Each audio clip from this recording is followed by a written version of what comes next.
Riza. Bajó las manos y éstas se convirtieron en un borrón. Solo Roland, Eddie y Jake fueron capaces de ver cómo se cruzaron sobre la cintura. Con la mano derecha sacó un plato del agarradero izquierdo y con la mano izquierda sacó uno del derecho. Sai Eisenhart lo había lanzado desde el hombro, sacrificando tiempo para ganar en fuerza y precisión. Susana cruzó los brazos por debajo de la caja torácica y justo por encima de los brazos de la silla de ruedas, los platos terminaron de dibujar su arco ladeado a más o menos la altura de sus omóplatos. A continuación salieron disparados y describieron un zigzag en el aire, un instante antes de clavarse con un ruido sordo en el lateral del establo. Susana acabó con los brazos estirados justo delante de ella. Durante un momento pareció una directora de teatro que acabase de presentar la obra que iba a representarse. Luego los dejó caer y los cruzó para coger 2 platos más. Los lanzó con violencia, volvió a bajar los brazos y tiró el tercer par. Los 2 primeros todavía temblaban cuando los 2 últimos se clavaron en el lateral del establo, uno arriba y otro abajo. Durante un instante se produjo un profundo silencio en el patio de los Jadfords. Ni siquiera cantaban los pájaros. Los 8 platos formaban una perfecta línea recta desde la garganta de la silueta pintada con tiza hasta lo que habría sido la cintura. Todos estaban a una distancia entre 6 y 7 centímetros y bajaban como los botones de una camisa. Y había lanzado los 8 en no más de 3 segundos. ¿Vais a usar los platos contra los lobos?, preguntó Bucky. Javier, con una extraña voz ahogada. ¿Es eso? No hemos decidido nada, respondió Roland, impasible. Con una voz apenas audible que sonó un tiempo asombrada y maravillada, Deli Estrada dijo: «Pero si eso hubiera sido un hombre, atendedme, estaría hecho picadillo». Fue el abuelo quien tuvo la última palabra, como deberían tenerla casi todos los abuelos. ¡Cáguenla! 6. Al volver al camino principal, Andy caminaba a cierta distancia de ellos, llevaba la silla de ruedas plegada y tocaba algo que sonaba a gaita en su sistema sonoro. Susana dijo pensativa: «Tal vez deje la pistola, Roland, y me centre solo en el plato. Dar ese grito y lanzar después es como un placer animal». «Me has recordado a mi halcón», admitió Roland. Los dientes blancos de Susana brillaron en una sonrisa. «Me sentía como un halcón, Riza, o Riza. El simple hecho de decir esas palabras me producen ganas de lanzar». A Jake lo asaltó un oscuro recuerdo del Chirlas. Tu viejo compañero el Chirlas, como al caballero en persona le gustaba decir, y se estremeció. ¿De verdad dejarías la pistola?, preguntó Roland. No sabía si se sentía maravillado o aterrado. ¿Te liarías tus propios cigarrillos si te los hicieran a medida?, preguntó ella, y entonces, antes de que él pudiera responder, añadió: No, no lo harías. Aun así, el plato es un arma adorable. Cuando lleguen, espero poder lanzar 2 docenas y batir mi récord. ¿Faltarán platos?, preguntó Eddie. No, respondió ella. No hay muchos de los buenos, como el que la señora Sai Eisenhart lanzó para ti, Roland, pero hay cientos de platos de prácticas. Rosalita y Sarey Adams los están seleccionando. Descartan cualquiera que pudiera volar torcido. Dudó y bajó la voz. Han lanzado todas, Roland, y aunque Sarey es fiera como un león y resistiría con la fuerza de un tornado... «No tiene el don, ¿verdad?», preguntó Eddie con comprensión. «No mucho», corroboró Susana. «Es buena, pero no como las demás, ni tampoco tiene la misma fiereza». «Podría tener otra cosa para ella», dijo Roland. «¿Qué sería, cielo?». Un trabajo de acompañante. A lo mejor, pasado mañana veremos cómo lanzan. Una pequeña competición siempre anima las cosas. A las 5 en punto, Susana. ¿Lo saben? Sí. Vendrá la mayoría del Cala, si tú lo permites. Aquello fue descorazonador, pero tendría que haberlo imaginado. Llevo demasiado tiempo fuera del mundo de las personas, pensó, sin duda alguna. Solo las señoras y nosotros, nadie más, dijo Roland con firmeza. Si las gentes del Cala vieran que las mujeres lanzan bien, muchos de los que miran desde la barrera cambiarían de opinión. Roland sacudió la cabeza. No quería que supieran lo bien que lanzaban las mujeres. Prácticamente todo dependía de eso. Pero que el pueblo supiera que estaban lanzando, tal vez eso no fuera tan malo. Son buenas, Susana. Dime. Ella se lo pensó. Luego sonrió. Tienen una puntería asesina. Todas. ¿Puedes enseñarles ese tiro cruzado? Susana pensó la pregunta. Se le puede enseñar a cualquiera prácticamente cualquier cosa si hay mundo y tiempo suficiente, pero no tenían ni una cosa ni otra. Les quedaban solo 13 días a partir de ese momento, y cuando las hermanas de Oriza, incluyendo a su miembro más reciente, Susana de Nueva York, se reunieran para la exhibición en el patio del padre Callahan, solo les quedaría una semana y media. El lanzamiento cruzado se había convertido en algo natural para ella, como todo lo relacionado con el tiro. Pero para las demás... Rosalita lo aprenderá, dijo por fin. Margaret Eisenhardt podría aprenderlo, aunque podría ponerse nerviosa en el momento inapropiado. ¿Thalia? No. Mejor que lance un plato cada vez, siempre con la mano derecha.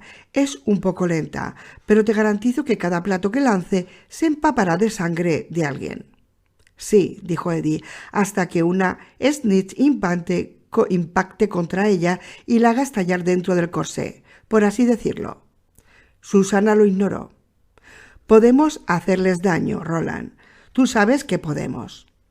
Roland hizo un gesto de asentimiento. Lo que había visto lo había animado un poco, sobre todo teniendo en cuenta lo que Eddie le había dicho. Susana y Jake también conocían ya el viejo secreto del abuelo y, hablando de Jake...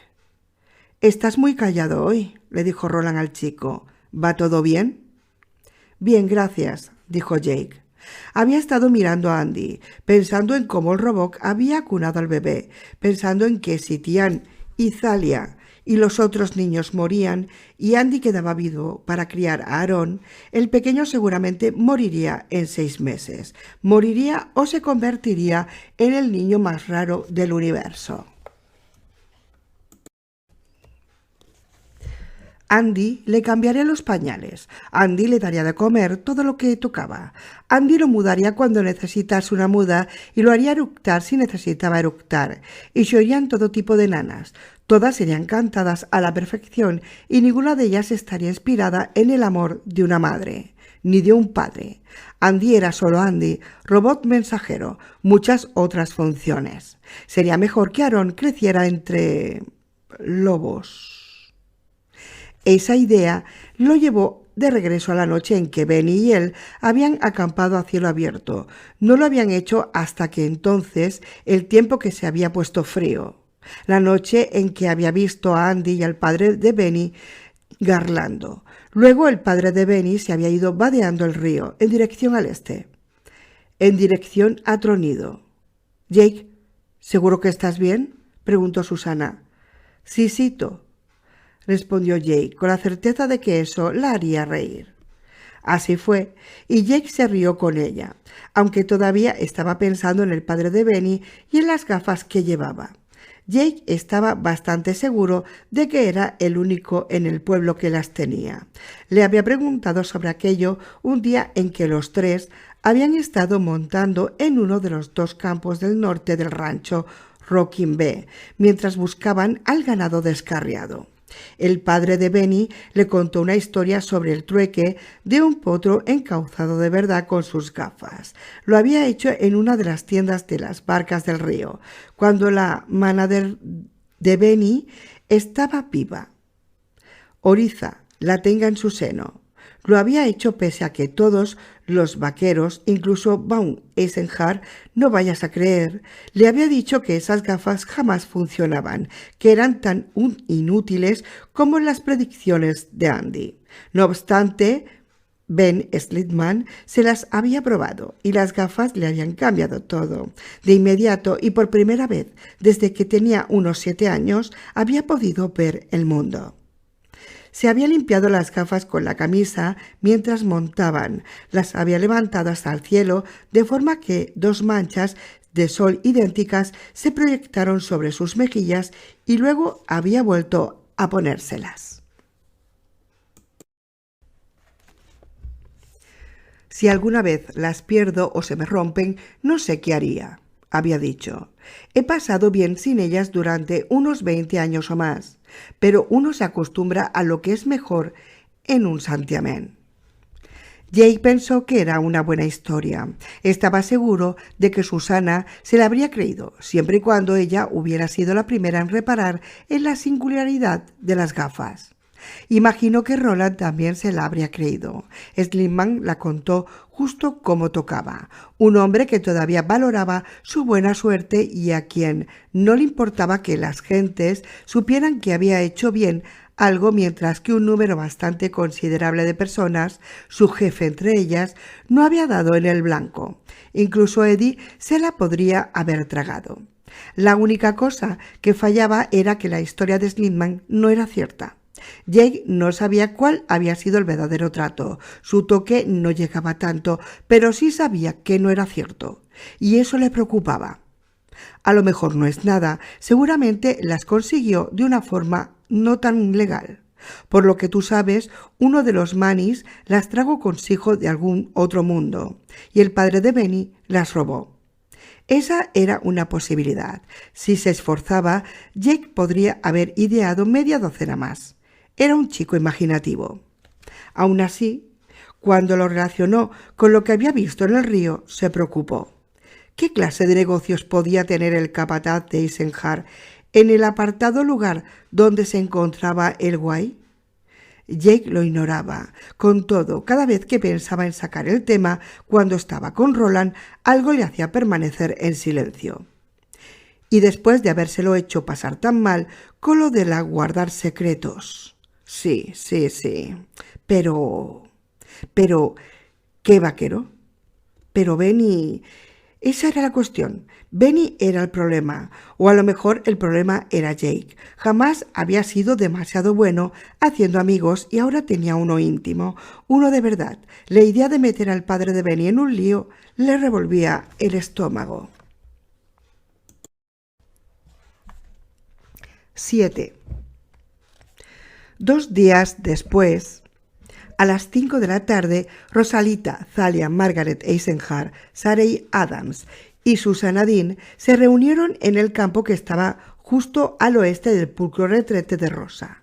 Se oyeron muchas risitas tontas y un par de estallidos de risas nerviosillas y chillonas. Roland se mantuvo a distancia cierta y ordenó a Eddie y a Jake que hicieran lo mismo. Sería mejor dejar que se desahogaran. Apoyados en el pasamanos de la valla, separados unos 3 metros entre sí, habían espantapájaros con rechonchas cabezas de aguaturma. Todas las cabezas estaban envueltas con sacos de arpillera que se habían atado para simular la capucha de una túnica. A los pies de cada uno de los muñecos había 3 cestas. Una estaba llena de más aguaturmas, otra de patatas. El contenido de la tercera había provocado quejidos y gritos de protesta, pues estaba llena de rabanitos. Roland les dijo que dejasen de lloriquear, que se había planteado incluso poner guisantes. Ninguna de ellas, ni siquiera Susana, estaba completamente segura de que estuviera bromeando.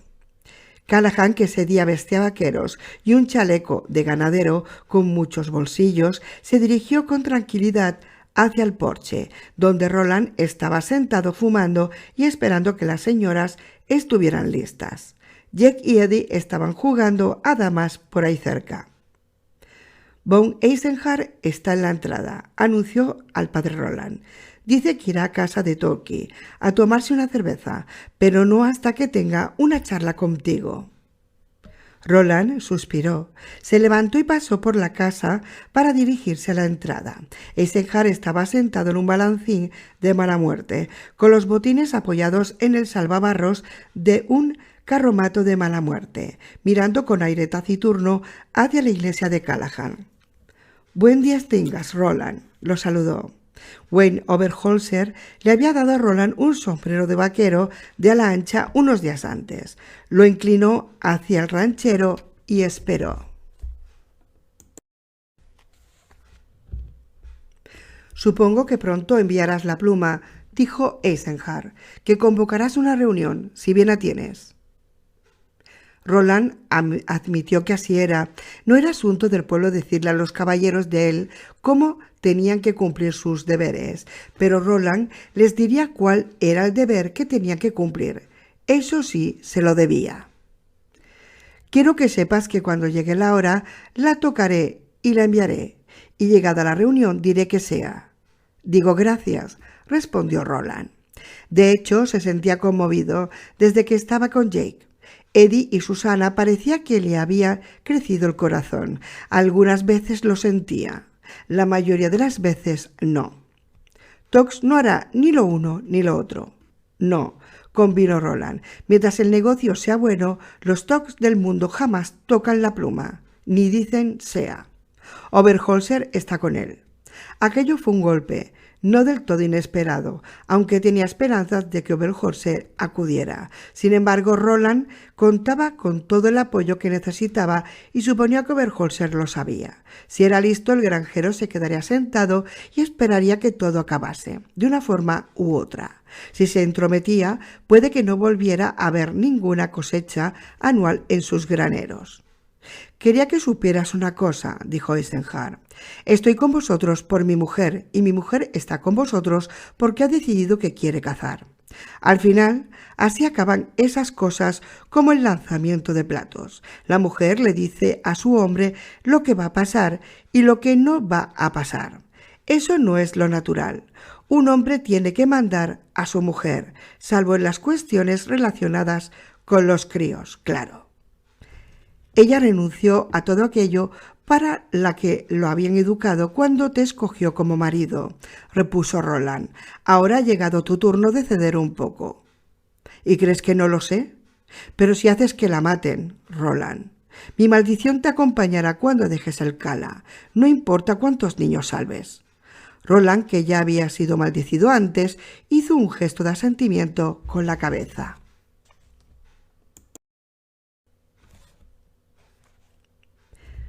«Si el K quiere, Baum, ella volverá contigo. Sea, pero recuerda lo que he dicho. Lo haré». Eisenhardt sacudió las riendas sobre el lomo del caballo y el carromato empezó a rodar. 8.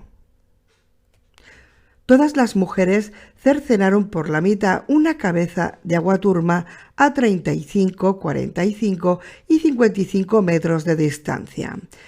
«Alcanzadlos en la cabeza lo más arriba de la capucha que podáis», dijo Roland. «Darles más bajo no serviría de nada».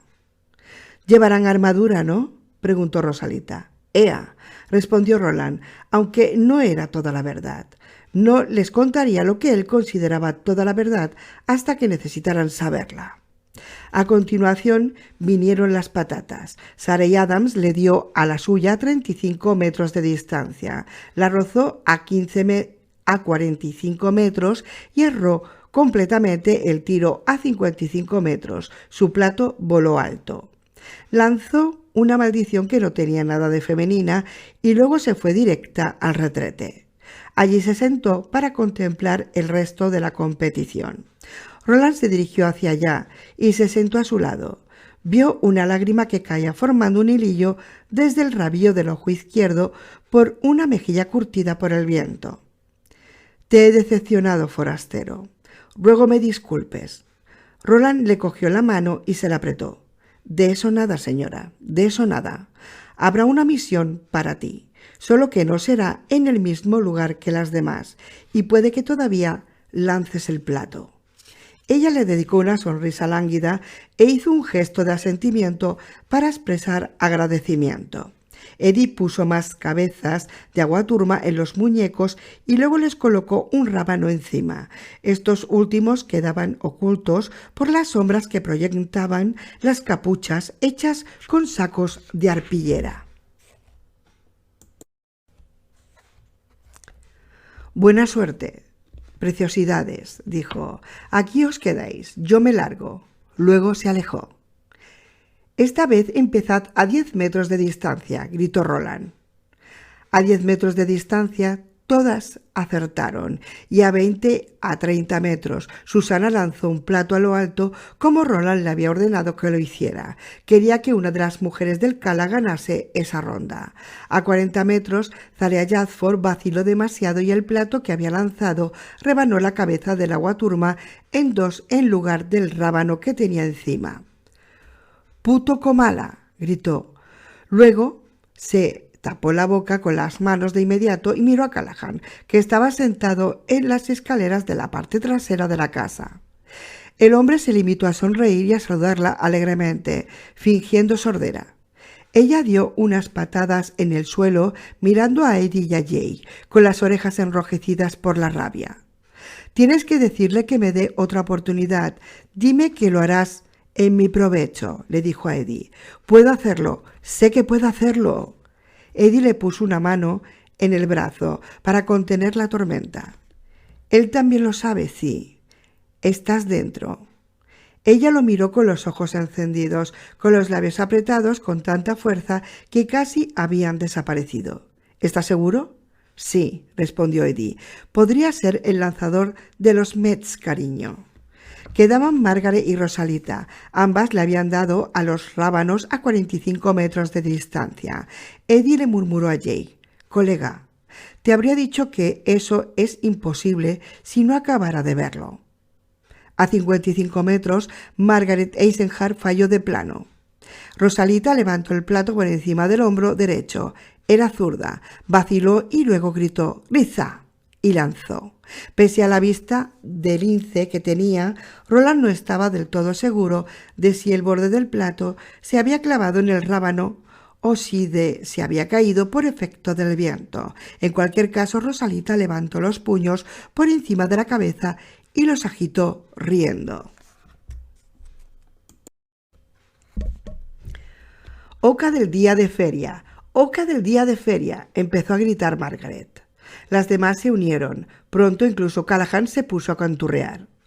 Roland fue hacia Rosa y le dio un abrazo, breve pero intenso. Mientras lo hacía, le susurró al oído que, aunque no tenía oca, tal vez pudiera conseguirle a cierto ganso de cuello alargado para la noche. «Bien», dijo ella sonriendo, «cuando nos hacemos mayores nos gusta disfrutar de los premios en cuanto nos los conceden, ¿no es así?» Zalia miró a Margaret. «¿Qué le ha dicho él?»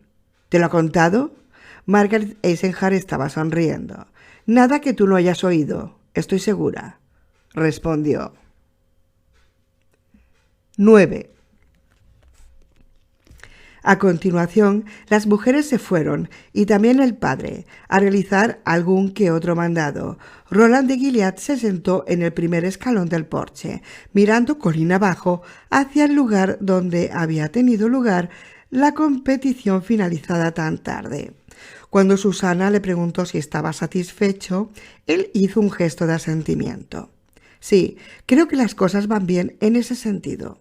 Más nos vale esperar que así sea, porque la hora se acerca. Los acontecimientos se sucederán deprisa». La verdad era que jamás había experimentado tal acumulación de acontecimientos, aunque desde que Susana había admitido su embarazo se sentía intranquilo. «Le has recordado la verdad del K a tu mente pendenciera», pensó. «Y ha ocurrido porque esta mujer ha demostrado tener una valentía que los demás apenas podemos reunir». «Roland, ¿volveré a ir al Rocking B?», preguntó Jake. Roland lo pensó. Luego se encogió de hombros. ¿Quieres? Sí, pero esta vez quiero llevármela a Ruger. La cara de Jake se sonrojó ligeramente, aunque no le tembló la voz. Se había levantado con esa idea, como si el dios del sueño que Roland llamaba Nis se la hubiera inculcado mientras dormía. La pondré en el fondo de mi saco y la envolveré con la camisa que llevo de muda. Nadie tiene por qué saber que está ahí. Hizo una pausa. No quiero presumir de ella delante de Benny, si es lo que estás pensando. A Roland no se le habría ocurrido jamás esa idea, pero ¿se le había ocurrido a Jake? Le formuló la pregunta y la respuesta del muchacho fue la típica que da alguien que ha calculado el rumbo de una conversación con bastante antelación. ¿Me lo preguntas cómo, mi Dean? Roland abrió la boca para decir que sí. Vio la gran atención que lo estaban mirando Eddie y Susana y se lo pensó mejor. Había una diferencia entre guardar secretos, como cada uno de ellos había hecho a su manera para guardar el secreto del embarazo de Susana, y dejarse llevar por lo que Eddie llamaba una corazonada. La petición que subyacía en la pregunta de Jake era que le dieran un poco más de rienda suelta, así de simple, y sin duda Jake se había ganado el derecho a que le habían aflojado las riendas. No era el mismo chico que había llegado al mundo medio temblando, aterrorizando y casi desnudo. Como tu Dean no, respondió. En cuanto a lo de la Ruger, puedes llevarla donde te plazca y cuando te plazca. ¿Acaso no la trajiste tú al Ted? La robé, dijo Jake en voz baja. Se miraba las rodillas. Cogiste lo que necesitabas para sobrevivir, dijo Susana. Hay una gran diferencia. Escucha, cielo, no estás planeando dispararle a nadie, ¿verdad? No, planeándolo no. Ten cuidado, le advirtió ella. No sé qué tienes pensado, pero ten cuidado. Y sea lo que sea, mejor será que lo arregles en cuestión de una semana, añadió Eddie. Jake asintió, luego miró a Roland. ¿Cuándo has pensado convocar la reunión del pueblo? Según el robot, nos quedan 10 días antes de que lleguen los lobos, así que Roland hizo un cálculo rápido. Reunión del pueblo dentro de 6 días. ¿Te irá bien? Jake volvió a sentir. ¿Estás seguro de que no quieres contarnos qué es lo que te preocupa? No, a menos que me lo preguntes como Dean, respondió Jake. Seguramente no es nada, Roland, de verdad. Roland hizo un gesto de asentimiento con cara dubitativa y empezó a liarse otro cigarrillo. Tener tabaco fresco era maravilloso. ¿Hay algo más? Porque si no... La verdad es que sí que hay algo, dijo Eddie. ¿Qué? Necesito ir a Nueva York, respondió Eddie. Habló con desenfado, como si solo estuviera proponiendo un viaje al mercado para comprar algún encurtido o un palo de regaliz. Sin embargo, en su mirada lanzaba la emoción. Y esta vez tengo que meterme hasta el fondo, lo que significa usar la bola de forma más directa, supongo. La 13 negra. Por tu parte, espero que sepas cómo hacerlo, Roland. ¿Por qué necesitas ir a Nueva York?, preguntó Roland. Y esto sí que te lo pregunto como Dean. Claro que sí, dijo Eddie, y yo te respondo, porque tienes razón sobre eso de que queda poco tiempo y porque los lobos del Cala no son los únicos que nos tienen que preocupar. ¿Quieres comprobar cuánto queda para el 15 de julio? Dijo Jake. ¿Verdad? Sí, confirmó Eddie. Sabemos que la vez que entramos todos en exotránsito, que el tiempo transcurre más deprisa que esa versión de Nueva York de 1977. ¿Recordáis la fecha del artículo de Nueva York Times que encontré en las puertas? 2 de junio, dijo Susana. Exacto. También estamos bastante seguros de que no podemos retroceder en el tiempo 2 veces en ese mundo. Cada vez que vamos allí es más tarde, ¿verdad? Jake asintió con énfasis. Porque ese mundo no es como los demás, a menos que fuera justamente el hecho de haber entrado en exotránsito mediante la 13 negra lo que nos hizo sentirnos así. Lo creo, dijo Eddie. Esa pequeña zona de la segunda avenida entre el solar vacío y puede que hasta la sexta es un lugar muy importante. Creo que es una puerta grande. Jake Chambers parecía cada vez más emocionado. No llega hasta el final de la sexta, no hasta tan lejos. Está en la segunda avenida, entre la 46 y la 54. Eso es lo que yo creo. Son esas 8 manzanas, el tramo donde está la tienda de discos y Chiu Chiu Mamas, y el restaurante de la mente de Manhattan. Y el solar vacío, claro. Ese es el otro extremo. Ese no lo sé. Estar allí te lleva a un mundo distinto, a una especie de mundo llave, y creo que es por eso por lo que el tiempo siempre avanza en una dirección, dijo Eddie. Roland levantó la mano. Basta.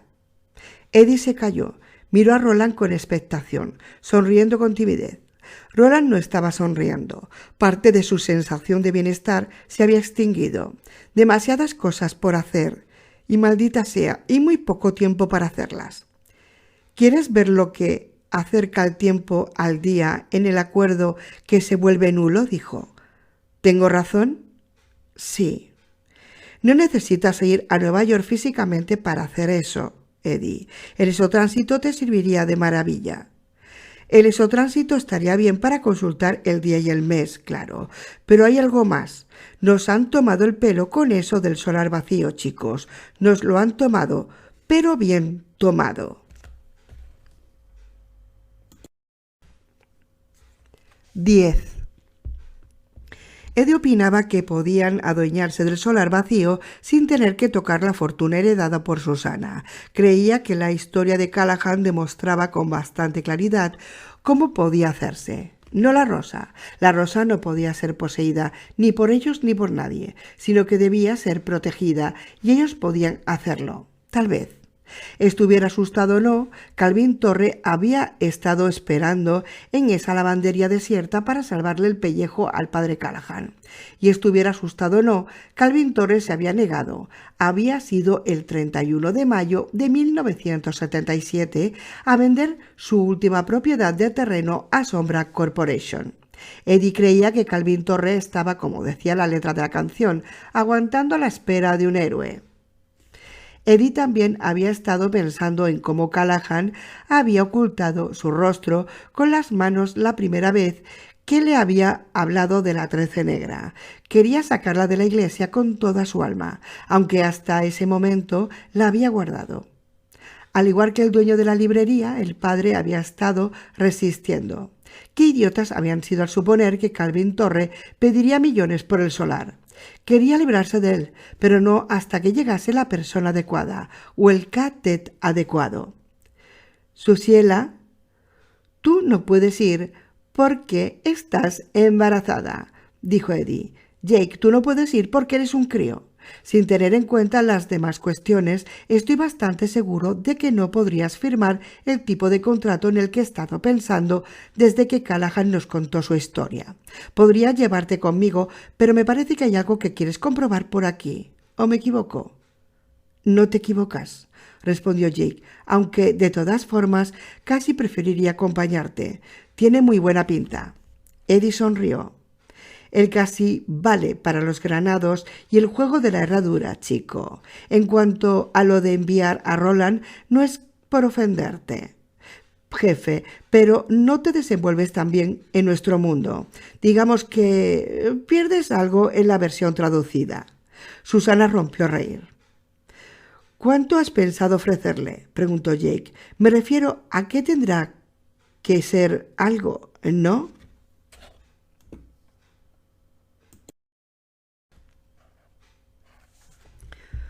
Un pavo, dijo Eddie. Seguramente tendré que pedirle a Torre que me lo preste, pero... No, podemos hacerlo mejor que eso, dijo Jake con cara seria. Tengo 5 o 6 dólares en mi mochila. Estoy bastante seguro. Sonrió de oreja a oreja. Y podemos ofrecerle más adelante, cuando las cosas estén más o menos controladas a este lado. Si es que seguimos vivos, añadió Susana, aunque también parecía emocionada. ¿Sabes qué, Eddie? Podría ser un genio. Balazar y sus amigos no se alegrarán ni si Sai Torre nos vende su solar, observó Roland. Sí, pero a lo mejor podemos convencer a Balazar para que lo deje en paz, repuso Eddie. Una sonrisa ladeada jugueteaba con las comisuras de sus labios. Cuando llegue la hora, Roland, Enrico Balazar, es el tipo de tío al que no me importará matar 2 veces. ¿Cuándo quieres ir?, le preguntó Susana. Cuanto antes mejor, respondió Eddie. En primer lugar, no saber lo tarde que es allí en Nueva York me está volviendo loco. Roland, ¿tú qué dices? Te lo diré mañana, contestó Roland. Subiremos la bola a la cueva y luego veremos si puedes pasar por la puerta hasta el dónde y el cuándo de Calvin Torre. Tu idea es buena, Eddie, y digo gracias. Jake añadió, ¿y si la bola te envía al lugar equivocado? A la versión que no toca de 1977 o a... Apenas sabía cómo acabar la frase. Estaba recordando lo endeble que había parecido todo cuando la 13 negra los había hecho entrar por primera vez en Exotránsito, y cómo la oscuridad infinita parecía estar a la espera detrás de la superficie de las realidades pintadas que los rodeaban. ¿O algún lugar incluso más alejado? Terminó. En ese caso, os enviaré una postal, dijo Eddie, encogiéndose de hombros y sonriendo, aunque durante un instante Jake vio lo asustado que estaba. Susana debió de haberlo visto antes, porque le cogió una mano a Eddie con las 2 manos y se la apretó. «Escuchad, no me pasará nada», aseguró Eddie. «Más te vale que así sea», le advirtió Susana. «Más te vale».